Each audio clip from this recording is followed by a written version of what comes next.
اور بغیر کسی سیاسی وابستگی کے، سیاسی امتیاز کے ہوں گے، اور ان حلقوں میں بھی ہوں گے جہاں سے پاکستان تحریک انصاف نہیں جیتی۔ یہاں پہ فارم 47 والے لوگ بیٹھے ہیں، ان کے حلقوں میں بھی ہوں گے اور 45 کے حلقوں میں بھی ہوں گے، لیکن وہاں پہ تختی پی ٹی آئی کی لگے گی اور ہم کام نہیں روکیں گے، عوام کی فلاح کے تمام کام چلتے رہیں گے۔ اس لیے وزیر اعلیٰ خیبر پختونخوا کا یہ پرانا مقدمہ کھولنے کی کوشش کی گئی ہے اور اس کو کہا گیا ہے کہ ذرا جلدی جلدی نمٹایا جائے، اور ساتھ ساتھ پراکسیز کے ذریعے انہیں دھمکیاں بھی دی جا رہی ہیں۔ وزیر اعلیٰ خیبر پختونخوا، آپ کو معلوم ہے کہ ایک اسلحہ شراب برآمدگی کیس پرانا چلا رہا ہے، اور اب اس میں 9 سوال انہیں دے دیے گئے ہیں کہ جناب علی امین گنڈا پور کے وکیل ہیں ظہور الحسن راجہ صاحب، ان کو دیے گئے ہیں یہ سوالات، اور انہوں نے کہا ہے کہ کیا آپ نے اس سماعت کے دوران پروسیکیوشن کی جانچ پہ پیش کیے گئے شواہد و دلائل کو سنا اور سمجھا، اور 30 اکتوبر 2016 کا یہ مقدمہ ہے اور 8 سال پرانا مقدمہ آج کھولا گیا ہے۔ اور انہوں نے کہا ہے جی کہ ڈسٹرکٹ مجسٹریٹ کے احکامات کی خلاف ورزی کرتے ہوئے غیر قانونی اجتماع میں شرکت کی، اس پر آپ کیا کہیں گے؟ یعنی دفعہ 144 کی خلاف ورزی کی 30 اکتوبر 2016 کو، یعنی اس وقت تھی نون لیگ کی حکومت تھی، اور یہ ان دنوں کی بات ہو رہی ہے۔ آپ کالے رنگ کی گاڑی سے کالے رنگ کی گاڑی سے نکلے اور جنگل کا فائدہ اٹھاتے ہوئے بھاگ گئے، پولیس نے گاڑی تحویل میں لے لی، آپ کی گاڑی کی پچھلی نشست پر بلٹ پروف جیکٹ پہننے والا اللہ نواز کی تحویل سے بغیر لائسنس بندوق برآمد ہوئی، آپ کی گاڑی سے غیر قانونی اسلحہ اور شراب کی ایک بوتل برآمد ہوئی، پنجاب فورینزک سائنس ایجنسی کی رپورٹ کے مطابق کیمیکل انالیسس سے ثابت ہوا کہ بوتل میں شراب تھی۔ آپ کے خلاف یہ مقدمہ کیوں درج ہوا اور پروسیکیوشن کے گواہان نے آپ کے خلاف گواہی کیوں دی؟ کیا آپ اپنے دفاع میں بطور گواہ دفعہ 340 کے تحت بیان دینا چاہتے ہیں؟ کیا آپ اپنے دفاع میں کچھ شواہد پیش کرنا یا کچھ کہنا چاہتے ہیں؟ عدالت نے علی امین گنڈا پور سے 342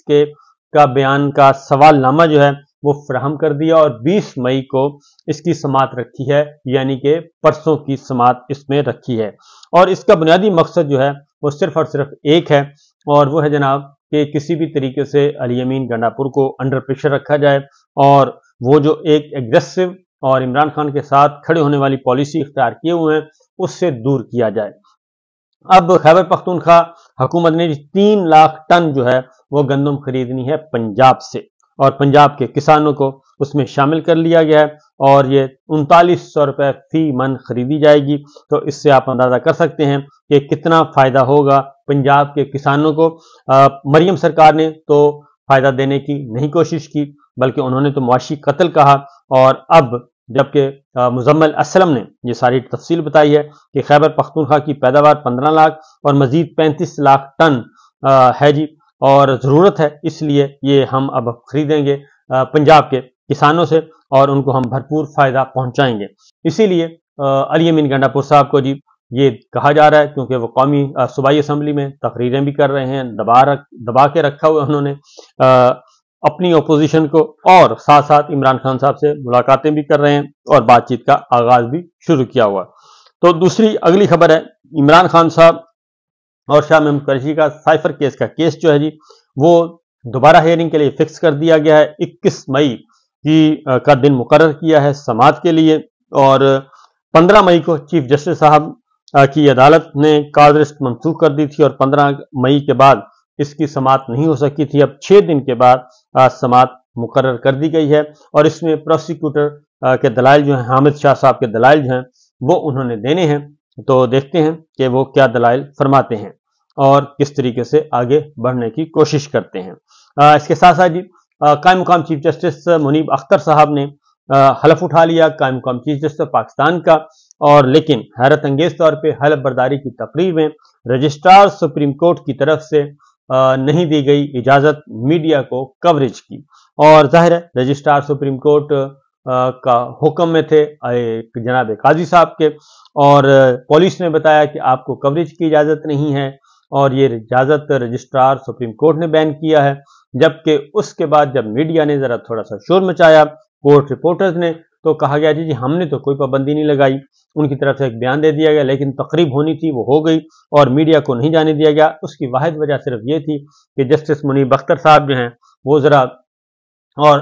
جسٹس منیب اختر صاحب اور دیگر آنریبل ججز جو ہیں وہ اس وقت مختلف موڈ میں نظر آ رہے ہیں. قاضی صاحب جو ہیں وہ ان کی آواز دب چکی ہے اور جو کچھ وہ چاہ رہے تھے وہ شاید آگے نہیں بڑھ پا رہا، اور ان کی اپنی جو ایکسٹینشن ہے وہ بھی اب ماند پڑ گئی ہے اور ایکسٹینشن خطرے میں ہے. لہٰذا